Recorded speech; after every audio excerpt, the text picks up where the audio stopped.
तो प्रिय विद्यार्थियों, आज के 9th के मैथमेटिक्स क्लास में आप लोगों का स्वागत है। आप लोग आज मैथमेटिक्स में पढ़ो बेटा बहुपद, इसको हम पॉलिनोमियल्स कहते हैं कि बहुपद क्या है बेटा। आपने विभिन्न बीजगणितीय व्यंजकों को देखा होगा, कक्षा 6 में पढ़े, 7th में, 8th में। माने चरों और अचर राशियों का एक संबंध होता था ना। अब वो संबंध समीकरण के रूप में होता था या बिना समीकरण के रूप में होता था। दो टाइप की बात होती है ना। तो ऐसे तथ्यपूर्ण बात को हम देखेंगे जिसमें एक ही चर से काम चलाया जाए, चाहे x हो या y हो। अगर दोनों मिला दोगे तो दो चर में बहुपद हो जाएगा, मैथमेटिकल एक्सप्रेशन बन जाएगा बेटा, गणितीय व्यंजक कहा जाएगा।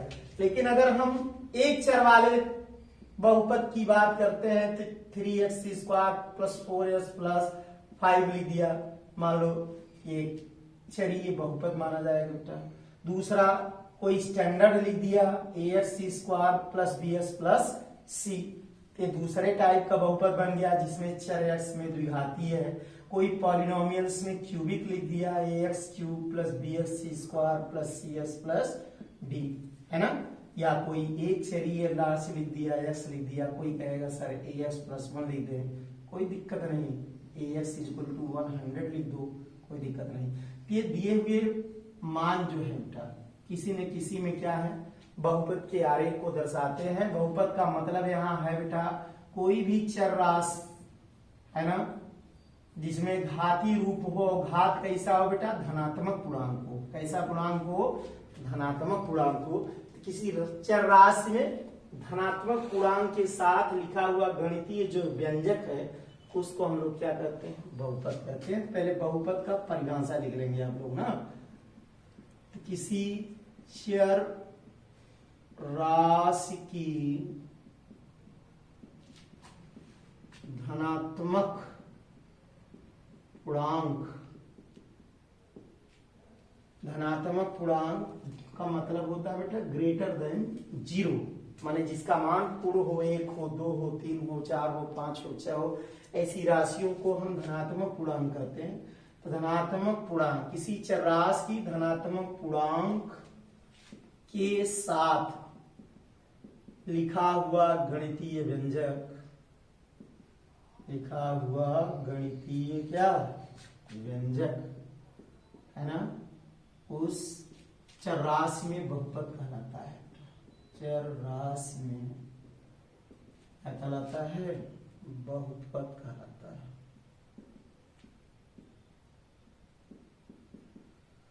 तो जैसे लिखा हुआ चर एक x है बेटा, x में 2 घात है तो द्विघातीय बहुपद बन गया। कोई लड़का त्रिघात वाला समीकरण लिख देगा तो त्रिघातीय बहुपद। जहां कोई घात नहीं, जैसे यहाँ कोई घात नहीं है तो उसको हम क्या कहते हैं, लीनियर। लीनियर का मतलब बेटा एक घातीय बहुपद है, ठीक है ना। अब कोई बहुपद नहीं लिखता, जैसे शून्य लिख दे तो शून्य को 0 बहुपद कहते हैं, 0 पॉलिनोमियल्स बोला जाता है। तो शून्य अलग में अपने एक आप बहुपद है, इसका नाम पड़ गया शून्य बहुपद। क्या कहते हैं इसको, शून्य बहुपद। तो बेटा इसका व्यापक जो इक्वेशन है वो जैसे हम कह दें x⁴n + bx⁴n - 1 cx⁴n - 2 + so on, जिसमें घात n greater than 0, n - 1 is also greater than 0, n - 3, n - 4, ये सब बहुपद की घात के लिए बेटा धनात्मक पूर्णांक के साथ गणितीय व्यंजक होगा।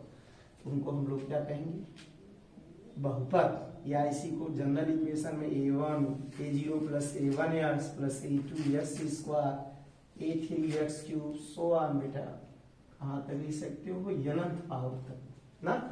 तो n घात में बहुपद कहलाएगा। n घात में क्या है, बहुपद। बहुपद का मतलब पद 1 हो, 2 हो, 3 हो या n टर्म हो, कोई दिक्कत नहीं है बेटा।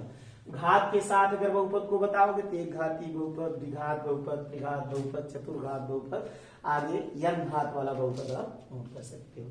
कोई भी चर राशि के साथ बेटा कोई भी गणितीय व्यंजक लिखा है तो उसको हम लोग क्या कहते हैं, बहुपद कहते हैं। अब देखो उदाहरण के लिए, जैसे हम कह दें करड़ी में x + 5, ये घाती रूप में अगर हम लिखते हैं बेटा तो x की पावर ½ + 5 लिखना होगा आपको।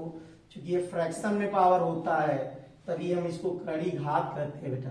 अब देखो 1/2 धनात्मक तो है लेकिन पूर्णांक नहीं है। अब मुझे क्या चाहिए, धनात्मक भी चाहिए और पूर्णांक भी चाहिए, इंटीजर वैल्यू चाहिए बेटा। ये पूर्णांक मान नहीं है बेटा, भले ही धनात्मक है लेकिन पूर्णांक नहीं है। तो लिखो बेटा कि ना कि x की घात पूर्णांक नहीं है ना, पूर्णांक नहीं है, इसलिए यह बहुपद नहीं है।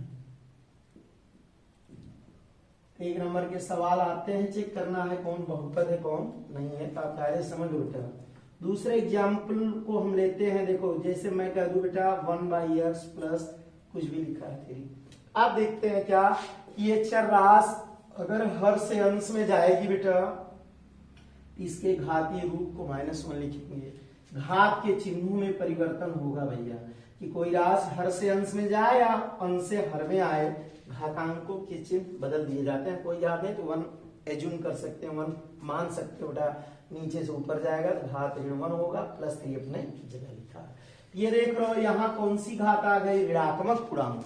पूर्णांक तो है बट धनात्मक नहीं है, कैसी घात है, ऋणात्मक पूर्णांक। भाषा में आप लिख दोगे कि घात ऋणात्मक पूर्णांक है, ठीक है ना, ऐसा है, ऋणात्मक पूर्णांक है। तो घात है नेगेटिव इंटीजर है,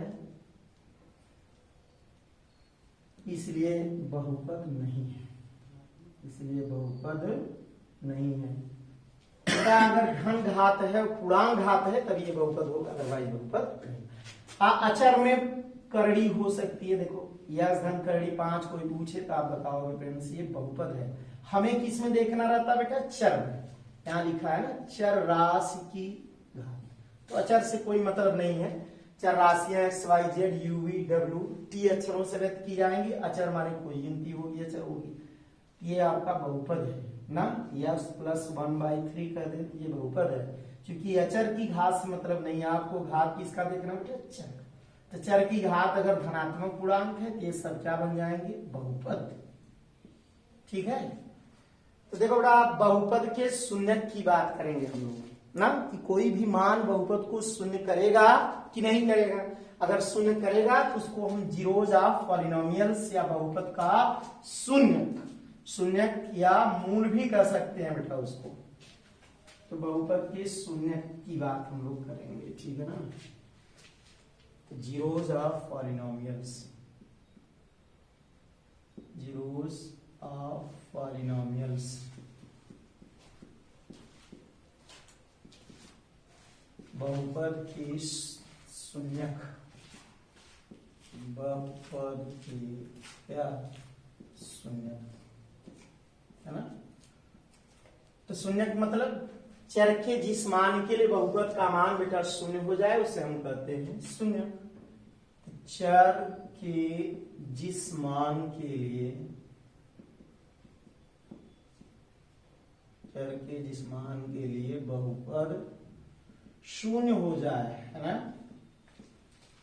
उसे बहुपद का शून्यक कहते हैं। बहुपद का क्या कहते हैं, शून्यक। बहुपद का शून्यक कहेंगे बेटा। जैसे हम उदाहरण के लिए देखें कि 2x + 1 कोई दिया हुआ बहुपद है, इसका हमें शून्यक बताना है। कि शून्यक ज्ञात कीजिए, ये शून्य क्या करेंगे, याद करें। तो बेटा इस मान को शून्य के बराबर करोगे तो आपको बहुपद के शून्यक मिलेंगे। तो 2x + 1 = 0, therefore 2x = -1 या x = -1/2। x का ये मान अगर इस बहुपद में रख देते बेटा तो 2 से 2 डिवाइड होगा, ऋण 1 धन 1 कट करके क्या आ जाएगा, 0। ये बहुपद का क्या मान गया, शून्यक। दूसरी बात एक और दूसरे टाइप की एग्जांपल देखता हूं, जैसे x² - 4, इसके शून्य का आपको बताना हो, शून्य ज्ञात करें। तब क्या करेंगे बेटा, सेम वही आइडिया यहां भी लगाएंगे कि बहुपद का मान जिस पर शून्य हो तो हम बहुपद को क्या करेंगे, शून्य के बराबर करेंगे बेटा। x² = 4 और x = स्क्वायर हटेगा बेटा तो रूट लिखा जाता है, और 4 का वर्गमूल 2, और करड़ी को हम प्लस और माइनस चिन्हों द्वारा व्यक्त करते हैं। तो x के 2 मूल या 2 शून्यक हो गए, +2 और -2 था। दो चीजें हैं, एक +2 और एक -2। तो दो बात आपने समझ लिया, बहुपद कौन है, बहुपद कौन नहीं है और शून्य क्या है। ठीक, तीसरी बात आप समझोगे बेटा, घात और पद के आधार पर बहुपद का वर्गीकरण, है ना। घात एवं पद के आधार पर बहुपद का वर्गीकरण,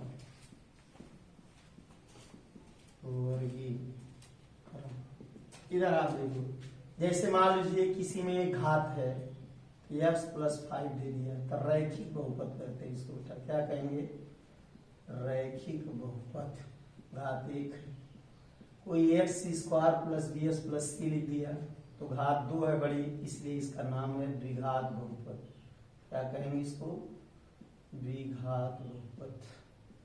ax³ + bx² + cx + d लिख दिया, तो सबसे बड़ी घात 3 है, इसको क्या कहेंगे हम, त्रिघात बहुपद कहेंगे। ठीक है, इसी टाइप से चतुर्घाती बहुपद बेटा आगे सवाल। अब देखो पद के आधार पर कैसे करोगे। मान लीजिए पद हमारे पास ax लिखा है, तो केवल एक पद माना जाएगा बेटा, तो इसको कहते हैं एक पदीय बहुपद। क्या कहेंगे इसको, एक पदीय बहुपद।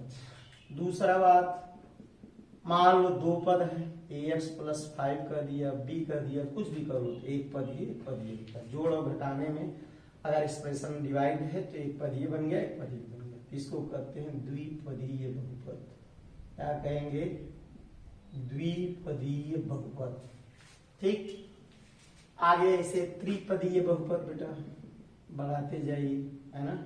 af² + bs करिए, +1 कर दो, 1 2 3 पद अलग हो गए बेटा, त्रिपदीय बहुपद हो गया, त्रिपदीय बहुपद। तो आप बेटा बहुपद को घात के आधार पर बताना चाहते हो या पद के आधार पर, वैसे ही आपको इसको पढ़ लेना होगा। एक घाती, द्विघाती, त्रिघाती, एक पदी, द्विपदी, ठीक। अब आते हैं बहुपद के मानक रूप की बात करेंगे बेटा, स्टैंडर्ड फॉर्म ऑफ पॉलिनोमियल्स।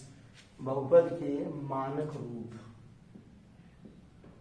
बहुपद के क्या मानक रूप, स्टैंडर्ड फॉर्म क्या है बेटा, बहुपद का मानक रूप क्या बताता है कि बहुपद को चर के, बहुपद को चर के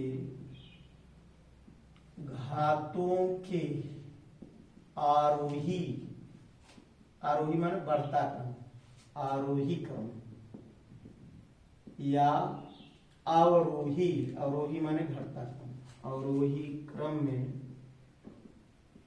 रखना मानक रूप कहलाता है, मानक रूप कहलाता है। इसको हम स्टैंडर्ड फॉर्म कहते हैं बेटा, मानक रूप कहते हैं। ठीक, तो देखो इस मानक रूप को हम समझेंगे बेटा, कैसे लिखेंगे। मान लीजिए हमारे पास 3 + 9x³ + 2x² + x⁻5, इस बहुपद को मानक रूप में लिखना है ना, को मानक रूप में लिखें। स्टैंडर्ड फॉर्म में कैसे इसको लिखेंगे ना, तो बात आती है बेटा कि या तो घात को आरोही क्रम में लिखना है या अवरोही क्रम में, दो ही बात को ध्यान में रखना है बेटा। तो आरोही में लिखे या अवरोही क्रम में, अब जैसा चाहे, दोनों सही है बेटा। तो अगर आप आरोही में चाहते हो बेटा, तो पहले सबसे छोटी घात लिखो, माने जहां x की घात नहीं है, जैसे 3 है ना, तो 3 में x नहीं है, तो x घात क्या मान सकते हो बेटा, 0। तो 3 पहले लिखेंगे, इसके बाद एक घात के बाद किसका नंबर आएगा बेटा, 2 घात, तो घात तो है नहीं बेटा, 2x² लिखोगे, फिर 3 घात का नंबर है, इस अंक से मतलब नहीं बेटा, घातों को देखिए, घात या सबसे बड़ी घात लिख सकते थे अवरोही क्रम में, फिर उससे छोटी घात, फिर उससे छोटी घात, फिर अचर पद लिखोगे। इसको कहते हैं मानक रूप या स्टैंडर्ड फॉर्म ना। एक इसी के साथ में और आप समझ लेंगे बेटा, डिग्री ऑफ पॉलिनोमियल, इसको कहते हैं बहुपद का घात, हिंदी में बहुपद का घात, डिग्री ऑफ पॉलिनोमियल्स। तो बहुपद का घात क्या कहलाता है बेटा? सबसे बड़ी जो घात होती है ना, व्यंजक में उपस्थित चर की सबसे बड़ी घात, सबसे बड़ी घात बहुपद की घात कहलाती है, बहुपद की घात कहलाती है। ठीक, जैसे मान लो कोई एक्सप्रेशन ही लिखा है ना, as घाते 3 plus b x square plus c, तो सबसे बड़ी घात बेटा कई है? 3। तो बहुपद की जो घात या डिग्री है वो कई बन जाएगी 3। कोई कहा एक्स स्क्वायर धन 5s धन 3 लिख दिया बेटा, इसमें घात कितनी है? 2। इस बहुपद का घात कितना माना जाएगा, है ना? मान लीजिए आपके पास x प्लस 1 है, तो यहाँ कोई घात नहीं दिख रही है, लेकिन हम चर में क्या मान सकते हैं बेटा? 1 घात। यहाँ बहुपद की जो घात है कितना? ठीक। तो बेटा इनसे रिलेटेड जो प्रॉब्लम है आप अपने बुकों से टच करिएगा, जो दिक्कत होगा आप उसको पूछिएगा। आज के लिए इतनी सफिशिएंट है। धन्यवाद।